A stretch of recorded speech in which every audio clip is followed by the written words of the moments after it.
The Medea of Colchis story.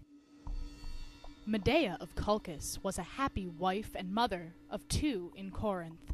Medea left home at a young age, and on the way, she slaughtered her own brother in order to be with Jason and get her enemies off her path.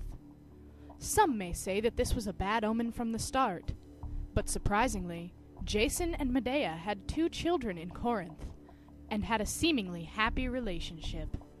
But as a great warrior, Jason was often absent, and Medea was cooped up in the house all day long, with the only company being her young children, her nurse, her attendants, and her servants.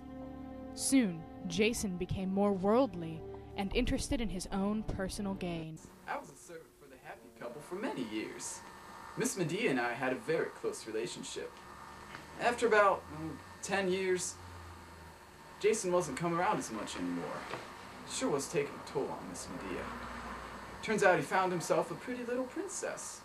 Prince of Corinth, if I remember correctly. Anyway, he got married as if he didn't have a wife already.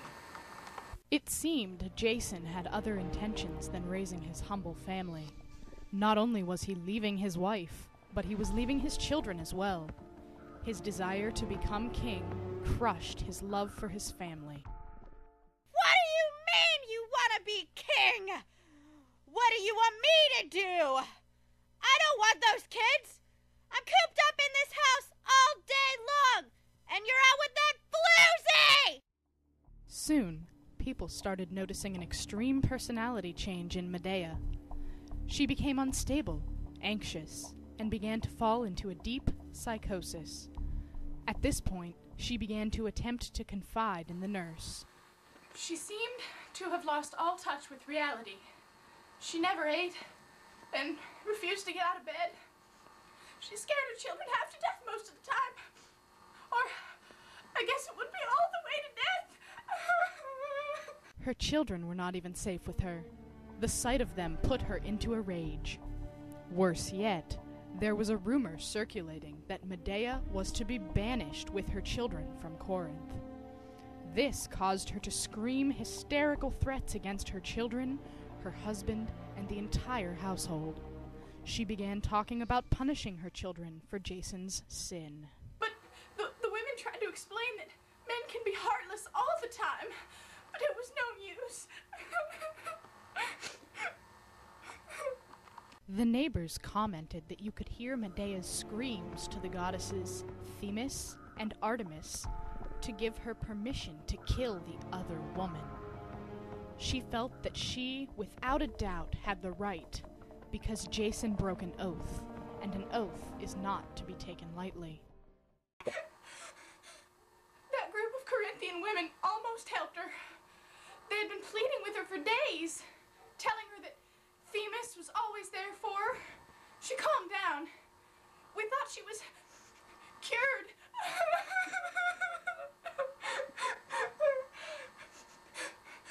Medea, she seemed level-headed for a moment, but then went on a psychotic feminist rant. What is the point of being a woman anyway? We are slaves. We are forced into becoming a commodity. We are nothing but possessions to our husbands, with no true possessions of our own. We carry the child, we go through childbirth, but we are locked away in a house all day long. That is why women like me end up with nothing when our homes fall apart. By the gods, I swear that I will make Jason understand how this feels! Perhaps she could have saved herself, but Creon, the king of Corinth, heard her scorning. However, Medea convinced him that she was not a threat to Creon or his daughter, and so she should not have to leave Corinth.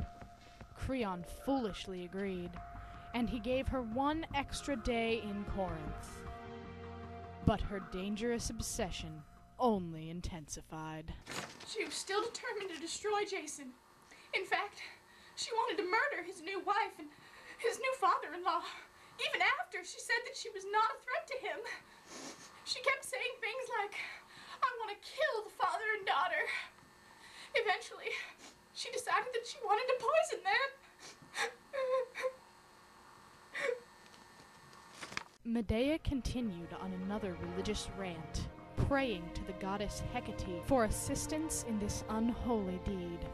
She wanted to make Jason's family and ancestors look bad, while glorifying her grandfather, the sun god, and his family name. Yes, I was one of those women pleading to Medea. We did just about everything we could to stop her. Tried to tell her that the world should be different. Where men are considered the liars, women will be the ones who are glorified. And where Apollo should inspire an epic with women to be a hero. But then Jason stepped into the scene.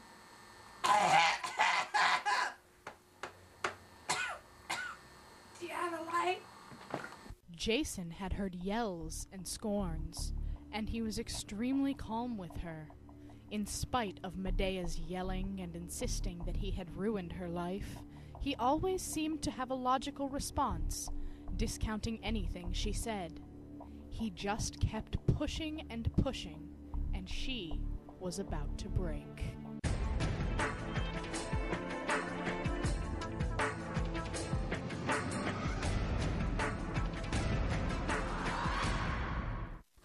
Hello, ladies. I'm Euripides, sick of hearing about all of the men who are heroes of old, tired of reading about women as weak and helpless. Put down your Homer, your Aeschylus, and Sophocles, and give me your attention for just a moment of your time. I've come all the way from Hades, with no help from Dionysus, to tell you that Mediocre Playwrights of Greece is giving you a limited time offer of the complete box set of my plays for an installment of 3 payments of $29.95. Within my plays, you will find women portrayed as the strong, smart, complex characters that they really are. As an added bonus, you won't find any of the unnecessary big words, so that'll be easy for you women folk to understand. So put down that poison and daggers, ladies. Step away from your husbands and children and give us a call. Receive your complete works, including the award-winning Alcestis, Hippolytus, Medea, the Trojan Women, and Buckeye. To miss out on this deal would be a tragedy.